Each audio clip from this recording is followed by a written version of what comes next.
Zoomorphosis by D. Compton Ambrose. December 1st, 2025, Henderson, Nevada. It was a week before that one moron stole military equipment and launched lone wolf attacks on Areas 23 and 14 in southeastern Nevada. Supposedly it was because the nut thought they were hiding alien technology in the far more famous Area 51, or so Richard had come to understand. Before that incident, of course, Richard thought the guy was completely and teetotally insane. Not a shred of reason remained in the dude's noggin. That is, until the outbreak. Richard was a recovering alcoholic. His wife had left him, Grace, and his family, including his nursing home-ridden father, Eustace, would not even talk to him. So far he'd met some interesting folk in the halfway house, and his new medications were superb. Amelia spit out her coffee. "The milk's spoiled." "There's a drinks machine out back," Bill said. The doctor seemed shocked and immediately stood up. "That's not good. I'll let someone know," she said as she exited the smoking section. Stanley shook his head. "Too much coffee." Richard held up a hand. "I know some jokes. Know how to make people laugh without make you feel better." Amelia was clearly not having a good day. She'd been in a bad mood since she woke up and the sun was already going down. She simply shrugged. "So, here's a funny story," said Richard after pondering for a moment. "So, I get blackout drunk one night and decided, hey, I'm going to trim the hedges." Stanley chuckled a little bit. "I've heard this one." "It's 3 o'clock in the morning." This got a smile out of Amelia. "So I trimmed the hedges. Next day, I get up and come to find out I didn't just trim the hedges, but I cut them all the way down. All the way." Amelia was snickering a little bit, and Stanley was caterwauling. "And it wasn't just my hedges, but apparently I'd crossed the property line and cut down the neighbors too." Amelia laughed. Stanley laughed harder. "So I went over and confessed, and the guy looks out his door, nods, and says, 'Looks good.'" Stanley was howling, and the counselor he'd been talking with about his ex-wife was now hollering as well. All of them were laughing their guts out. It was one of Richard's strengths in life. He always knew, somehow, the way to always bring a smile to someone's face. December 8th, 2025, Henderson, Nevada.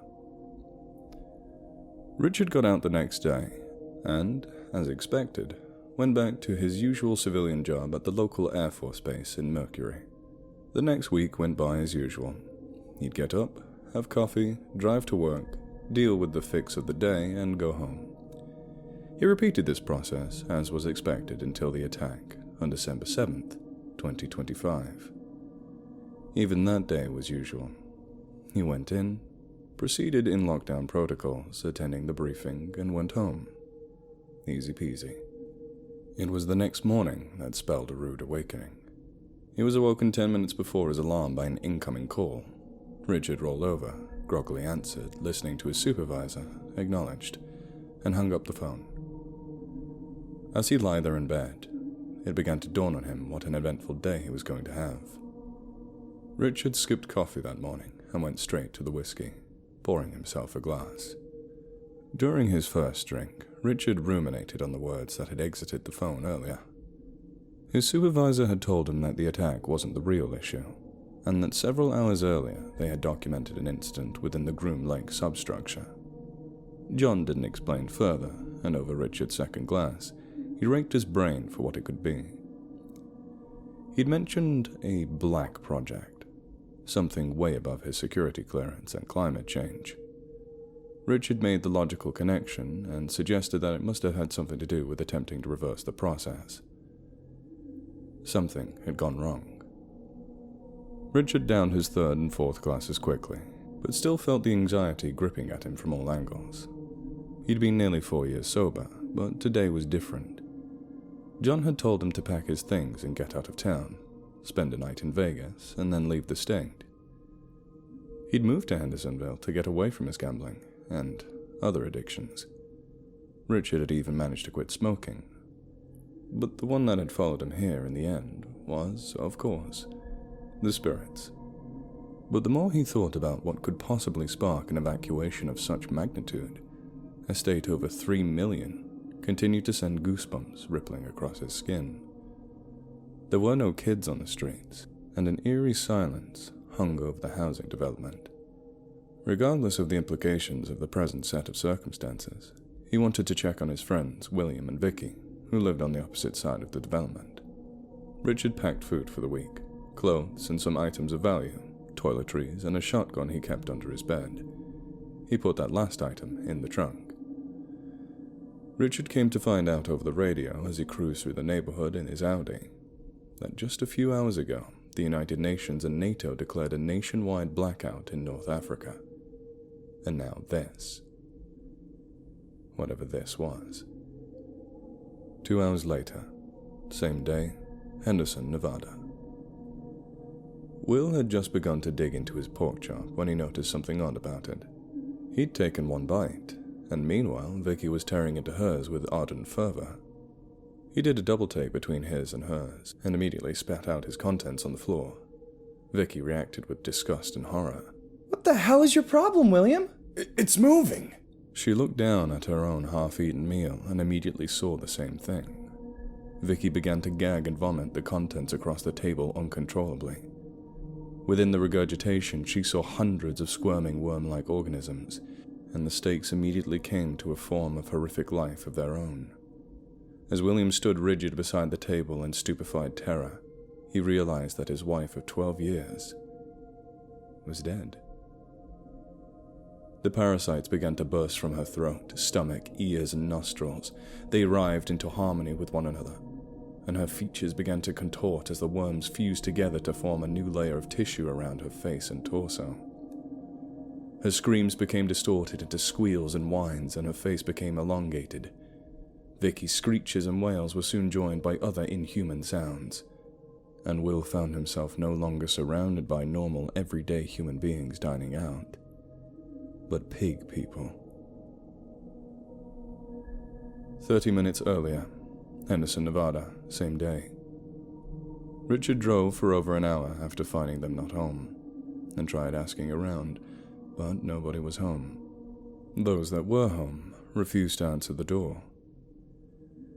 Then he remembered it was their anniversary today. They were completely unaware of the attack when he called them last night, and sounded incredibly inebriated. He deduced that they probably had no idea on Earth that something was wrong. He was on his way back when he heard that a quarantine was being put into effect early. Why, John? Why won't you tell me what the precise fuck is going on here? John told him that Ricky's barbecue had become ground zero for a potential bioterrorist attack on the US soil, and that the whole town and surrounding area, including the Nevada test site and his job at Mercury, was being shut down. Shut down? What the hell do you mean shut down? Are you saying that I'm out of a job now too? I'll explain everything when you get home. But Richard was furiously turning the corner into his street as he said this. What? When I get... He dropped the phone onto the floorboard when his eyes saw a convoy of military vehicles and black SUVs spilling out of the driveway of a house that was being ardently searched. The driveway was Richard's. 12:49 p.m. Same day, Henderson, Nevada. That's about all we know. John finished. It took a good 20 minutes to calm Richard down and explain the procedure.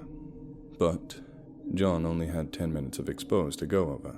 So, you don't know anything about what happened at the barbecue place that killed my friends?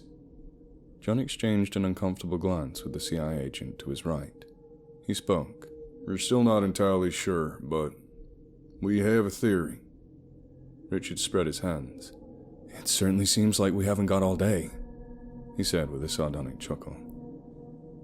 First of all, rest assured you still have a job, so long as we get out of this alive. Second, we think the chemicals we've been putting into the atmosphere to counteract the effects of climate change upon the biosphere may have glitched out. With the data we collected, we believe within the next 100 years, whatever animal and plant life is left will have adapted to be completely hostile to any and all forms of human civilization and humanity itself. Reactive adaptation, the agent said. Richard pointed at the man. Who's this? Pete? The man said behind him. Another agent. Pete turned and glared at him, and the younger man appeared fearful. And who the fuck is that, Pete? John stammered, visibly perturbed. You're about as useful as an ashtray on a motorcycle, you know that? Richard continued. Okay, enough. We know that you're angry, but we gotta get the hit. John was interrupted by a loud crash and what sounded like an Olympic athlete running full sprint. Richard heard someone yell and say something about a contact, but caught only a glimpse of what looked like a velociraptor. What the fuck? Was all that he could muster before gunfire erupted outside, followed by screams. The first volley of gunfire was interrupted by another. Then there were screams as the military vehicles and SUVs began to peel out. Someone yelled, "There's a whole pack!" Richard's eyes darted around. Pack? Of what? Before he could finish, John grabbed him and pulled him to the ground as the window and walling around it caved in and a gigantic 7-foot balloon lizard creature tackled and pounced upon Pete, grabbing Repeat and slinging him into pieces like a ragdoll caught in a lawnmower, showering the room with his innards and blood. Richard wrenched free of John and darted out of the door to see a trio of abominations feasting upon the soldiers that remained. A fourth lay dead, surrounded by human bodies. Richard yanked John into a crouching position behind an APC so that they could be out of sight. Rick, what the hell are you doing? I've got a shotgun in my trunk. He looked over at the Audi, which was 3 vehicles away. If we can use these vehicles for cover and as armor, we can make it. But we have to go. He was interrupted again. The Raboon leaped atop one of the vehicles, staring straight down at him, its talons tearing into the bulletproof Kevlar like tissue paper. He was face to face with a creature that should not exist for at least another millennium. The noises that bellowed forth from its guts sounded like a cross between a horse and a jackal, slinging thick ropes of drool and saliva across the pavement. Now! They took off without a second to waste, but John fell behind. No! Wait! No! He grabbed him by his ankles and threw him across the yard, followed by a gut-curdling scream. It looked like John had broken several bones. Others descended upon him. He was dead. Richard raced over to his car and slammed the trunk open, grabbing his shotgun just in time to blast half of a beast's face off. Another one was immobilized by a shotgun shell to the legs. As he was about to get into his car, the remaining one slammed into it like a semi, flipping the vehicle on its side. It leapt atop the Audi, screaming. Before it could pounce, it was taken out by a hail of gunfire. Some of the airmen had returned, with an autocannon fixated atop an AFV. The door slid open and Richard was beckoned to get in. He did so without a moment's hesitation. As the armored vehicle sped away, the cannon tore into the remaining creatures, but they were soon joined by what looked like a swarm. No, a wave. This cannot be happening! One of the soldiers screamed, a ringtone that brought Richard back to his childhood, which he instantly recognized as the theme from Sanford & Son began to play. Private, turn that shit off! Richard was too shaken up to try and lighten the situation. All he could do was hold his knees close to him and try not to hyperventilate. After roughly 20 minutes of driving, one of the soldiers checked on him. "I'm Captain Horn, James Horn," he said as Richard looked warily up at him. "How are you holding up?" Richard sighed and raised his eyebrows, nodding his head. To be completely fucking honest, I haven't had this bad of a Monday since last Monday. Horn chuckled a little bit. That's pretty funny. You good at jokes? Richard gave him an incredibly irate stare. Sorry, I didn't mean... Me and the boys have had a bad one too. I heard that, asswipe, said a woman's voice manning the top gun. She descended into the bay briefly to give him the finger. Oh, hi, I'm Angela, she added when she saw Richard sitting there. She then gave her superior 2 middle fingers before returning up top. I'll let that one slide, Corporal, since today is today. Well, next time, that's Captain Asswipe. Richard sighed and said, So, 2 fish are in a tank, and one turns to the other and says, How do you drive this thing? And the airmen laughed their butts off. He could hear the pain in them, though, and could tell that they really needed that. 2:31 p.m., same day, Henderson city limits, Nevada. It had been overcast all day, but over the past 45 minutes or so, the sky had begun to change to a greenish-yellow hue, giving the illusion of it being later than it really was. On top of that, thick orange clouds began to hover over the horizon, and the sun was nowhere to be seen amongst them. What in God's name is going on? Inquired Angela as they unloaded their gear into the facility. Colonel Papio Vulgaris, said Captain Horn, as he sat what looked like a trailer jack in an armful of sheet metal on the ground, before moving over to a cluster of steel beams. That is what we just got done dealing with. Johnson, would you like to grab the sheet metal and bring it back over to the South Lock? Colonel, what? Raboons, or raptor baboons. Makes sense, yeah? Richard shook his head. No, none of this makes any damn sense, he said as he proceeded to gather an arm of equipment to carry over. Well, Dougal Dixon, he began again, as he followed Richard over to the base, was a Scottish geologist and speculative geologist who was active in the 1980s and 1990s, and whatever the hell the government was getting up to in Area 51 has proven him largely correct.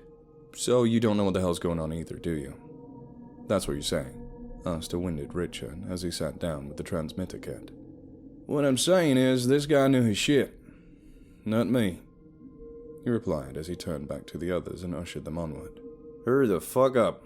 I don't want to see another one of those damn things for as long as I live. 3:57 p.m., same day, Henderson City Limits, Nevada. What I'm saying is, this guy knew his shit. Not me. The words echoed in his head as Richard followed the motley crew into the bowels of the unlit, dilapidated base. This emergency lighting has got to go, said Johnson. Yeah, we just spent 2.5 hours setting up the defenses so that only we, us humans, could get in. Only to get into a fucking dark, dreary asshole of a place. Secure that shit, Romero, barked Horn. I need to be able to think clearly. He turned to Angela. Field, Johnson, you two go down to the sublevels and get the breaker box working. Romero, Nixon, you two are on me. You might want to go keep them two company with your shotgun, Richard. Before he could reply, the captain and his duo had disappeared down the hall at a brisk pace. Obviously, they were counting on company. 4:26 p.m., same day, Henderson City Limits, Nevada. After about 20 minutes of searching the catacombs, they found the power center. Richard was close enough to hear the voices amongst the static, emanating from Field's walking. He heard him say that they needed the power from the interior to fuel the exterior systems, so that they could detect incoming life forms and radio for evacuation. Yes, sir, she said. Another silence as he spoke inaudibly. Yep, Captain, I see it, she said as her flashlight beamed over several switches, one red and one green. I see them, she replied, as her beam revealed 2 buttons of corresponding colors beneath the switches. He heard him say flip the green switch, and she did. The breaker box flew open. Yes, sir, she said, and flipped a few breakers. The power to the room flipped on. Richard then heard the captain say that in order to flip the other breakers, she would need to flip the remaining switch and push the buttons in the correct order. Red switch, red button, green button, she inquired. Horn corrected her. Green button, red switch, red button. Got it. She looked back to the others, nodded, and went to work. A moment of hesitation followed her throwing the red switch. She hovered over the button. Push the red button. She did. The entire floor was illuminated, including the lengthy corridor behind them. They found that it was not empty. An ant the size of a large dog stood almost halfway down its length, its antennae fidgeting and twitching. What the? Shh, hissed Field. Its sensory organs are based on vibrations in the air density. Johnson looked around nervously. It means we can't move? No, we have to be quiet, she rasped. Its mandibles quivered, and it looked in Johnson's direction, their faces reflected in its large, wet, black lids for eyes. This sucks. If Monday had a face, I'd punch it, Richard replied. Meanwhile, in operations, the trio were hard at work trying to find an optional source of power. If we don't find a way to get this base online as soon as possible and get evac, we're fucked, yelled Nixon. Tell me something I don't know, replied Romero. Hopefully we'll get a signal and contact someone over at Groom Lake when we get power. Hopefully? Look, Nixon, I'm Captain Horn, not Captain America. Captain Asshat? Horn threw his walkie at Romero, and then sighed. I need that back, thank you. 4:42 p.m. Same day, same place. Everyone stood motionless, scanning the room. There were stains on the walls, and moss grew plenty. Among the pipes and machinery, they saw no way out, until Field spied a small metal door about 6 feet high in the far wall. Right as she was about to point, her radio buzzed to life. Corporal, this is Captain. Before any further words could be heard, the ant opened its maw, revealing rows upon rows of razor-sharp fangs, and a deafening noise akin to a scraping and circular saws replaced all the sound in the room. The trio covered their ears in agony, before looking up to see the creature was joined by dozens of her kin, spilling forth from every nook and cranny and swarming towards them in a living wave of red and black. Move! They ran to the door as Richard blew 2 of them away with his shotgun. It was too heavy for 2 people to move alone, so he had to join them, and, together, the trio put all their weight to pry the door from its threshold. One of the ants leaped upon Johnson, tearing his leg off, and the other 2 were thrown into it. The door swung open, the opposite direction, while Field and Richard were sent hurtling through into the stairwell. Up the stairs, now! Johnson! But there was no time. They hurried up those stairs so fast that they were halfway up in a matter of seconds, but it was still too slow. One of the mandibles caught Richard's ankle, digging into it. He screamed and fired his last round into the creature's face, and limped the rest of the way up. As they struggled to close the door up top, the giant bugs managed to slam into it, their antennae sticking through the crack, and the smashing of mandibles and drool so powerful it sounded like construction equipment, which even after they got the door closed continued to leave sledgehammer-like dents in the metal. Field sighed, but knew there was no time to waste as the captain buzzed them. The hell was that? You didn't lead them up here, did you?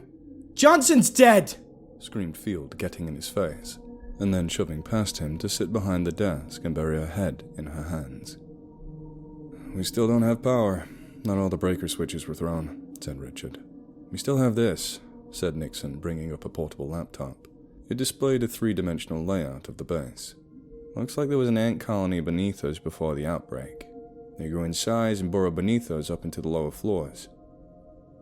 There were signs and grunts of exasperation and disapproval. But, he continued, here's the good news. You got all the breakers we needed, but the final switch and button is somewhere in here, looks like.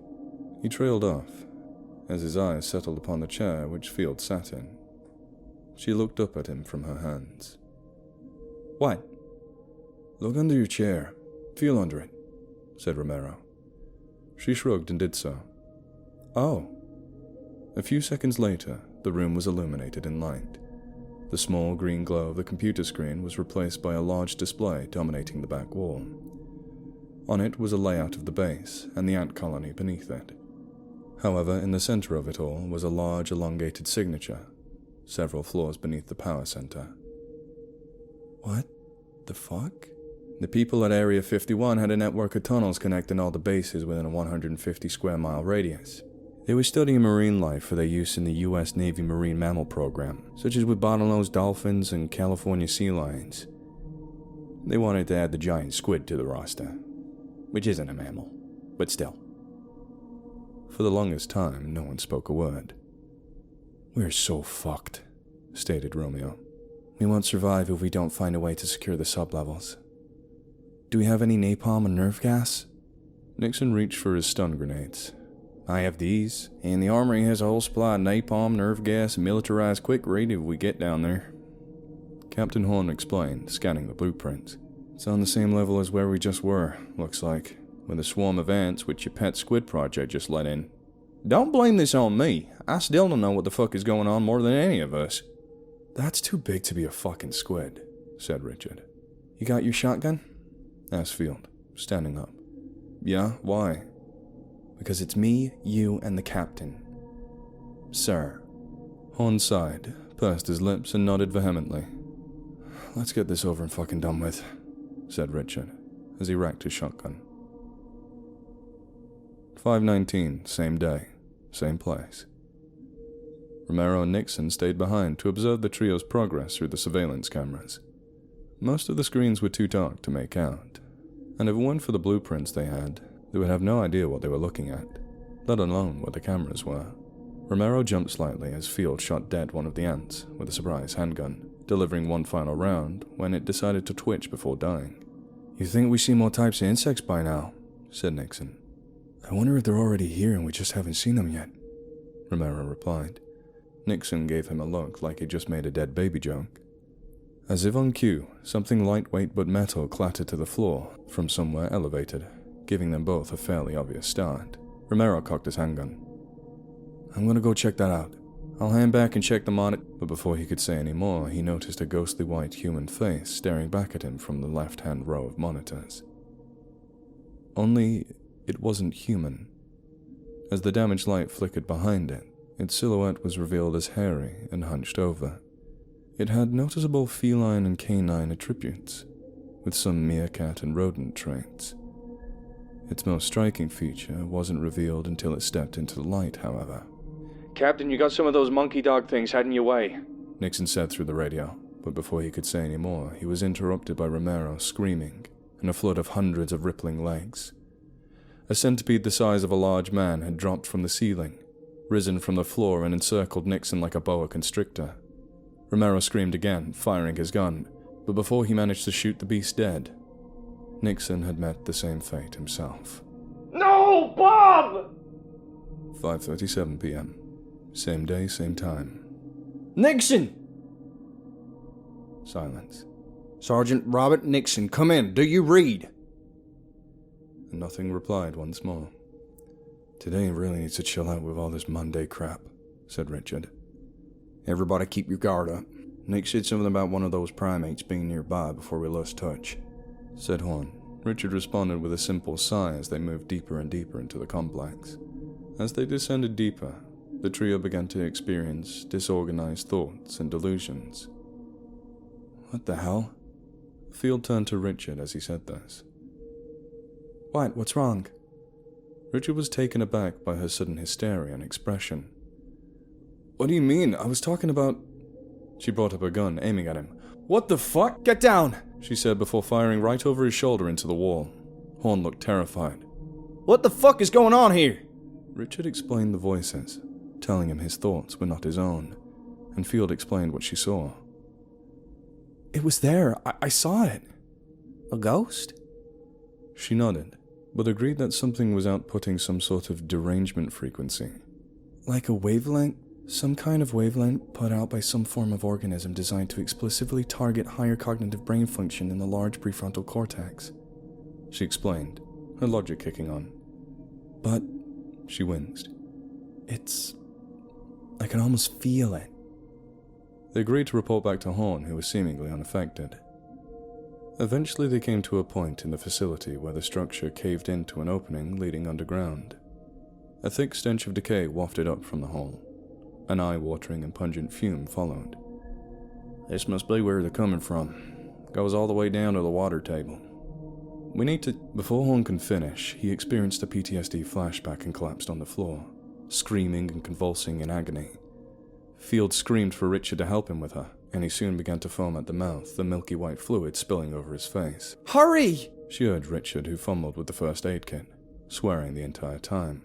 But before she could administer the injection, an orange-red tentacle the width of the hallway erupted from the depths of the hole and snapped out at them. Richard was launched against the wall, breaking his leg, and Field was knocked aside. The convulsing and incapacitated Horn was unable to do anything. He could only move his eyes and look around as the gigantic limb enveloped him and yanked him into the darkness. The ground below Richard and Angela gave away. They rolled and fell down a steep hill into a gigantic cavern. Richard finally came to a stop next to a large white boulder after what felt like hours of tumbling, somersaulting, and vaulting by sheer momentum. Only the boulder began to undulate and squirm, and that is when Richard realized how screwed they were. They were inside of an ant nest and surrounded by larvae and soldiers. It didn't take Richard long to notice this, for he didn't have to look far to see the queen ant.